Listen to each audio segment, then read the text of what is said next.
வணக்கம்டாப்ல தேனியிலிருந்து இந்த பதிவு வந்து என் சகோதரிக்கு. என்னம்மா இப்படி பண்ண ஆரம்பிச்சிட்டீங்க? ஐயப்பா இங்கே வருங்க. எனக்கு உதவி பண்ணவன் சிபிஐக்கு பணத்தை அனுப்புமா? ஏமா கையால் என்ன வழங்காம போச்சு? 1 கோடி வீடு கட்டினீங்க, நல்லா சம்பாரிச்சிங்க. ஏன்னா மக்களுக்கு பணத்தை கொடுத்தீங்க. மக்களுக்கு கொடுத்தீங்களா? பணம் எதுவும் உதவி பண்ணிருக்கா? பணம் கொடுத்து திருப்பி கொடுங்க, நான் இப்போ இருக்கிறேன். எதுக்கு உதவி கேட்குதுன்னு பாருங்க. இந்த ரபடி பேபி சூர்யாவுக்கும் இந்த பிள்ளைக்கு வாய்க்கா தர்றாள். இது சண்டை. அதில் வந்து இந்த பிள்ளை கேஸ் போட்டிருக்காமா. அந்த கேஸ் நடத்துறதுக்கு பணம் பத்தலையாமா. அதனால் எனக்கு உதவி பண்ணுங்க.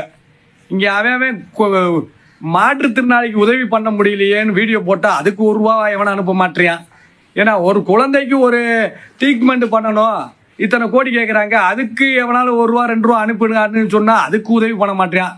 பாவம் அந்த பிள்ளை கேஸ் நடத்துறோமா. யார் மேலே? ரபடி பேபி சூர்யா மேலே இந்த பிள்ளை கேஸ் நடத்துறோமா. இந்த பிள்ளைக்கு அனுப்பிச்சி விட்ருங்கப்பா ₹1,00,000. ஆமாம் பாவம் என்ன செய்ய? கஞ்சிக்கு இல்லாமல் வழி இல்லாமல் அவன் அலைஞ்சிக்கிட்டு இருக்கா ரோட்டில். உனக்கு சிபிஐயில் பணம் அனுப்புவான்.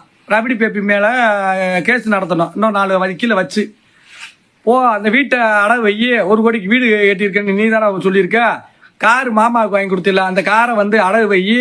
அதை எடுத்து நடத்து. மக்களை ஏமாத்தாதீங்க. நீ அடுத்து சிபி முத்து வேற கேஸ் போடணும், அதுக்கு வேற பணம் அனுப்பிச்சு விடுங்கயா. ஏன்னா அந்த ஆள் தெருவை காணா, அதை காணா, கோயிலை இடிக்க சொல்லிட்டு இருக்கியா. ஏமா ஏய் நல்லா சம்பாதிக்கிறீங்க, ஏமா இப்படி உயிரை வாங்குறீங்க? இதுக்குத்தான் நானா இருக்கணும்னு. இந்த பணம் இருக்கேன், இந்த பணம் நாசமாக போகிற பணம். இந்த பணத்தை எவன் பணம் கண்டுபிடிச்சான்னு தெரியல. சித்திரவதை. நல்ல வேலைடா சாமி, நான் இப்படியே இருந்துடுறேன்டா. 2017 ஆரம்பித்தேன், இன்னமும் நானாக தாண்டா இருக்கேன், உழைச்சிக்கிட்டு தாண்டா இருக்கேன். வாட்டு சர்வீஸில் காலி பிச்சை எடுத்துருங்கம்மா நீங்களாம். ஐயோ இது ஒரு பொழப்புன்னு வேற.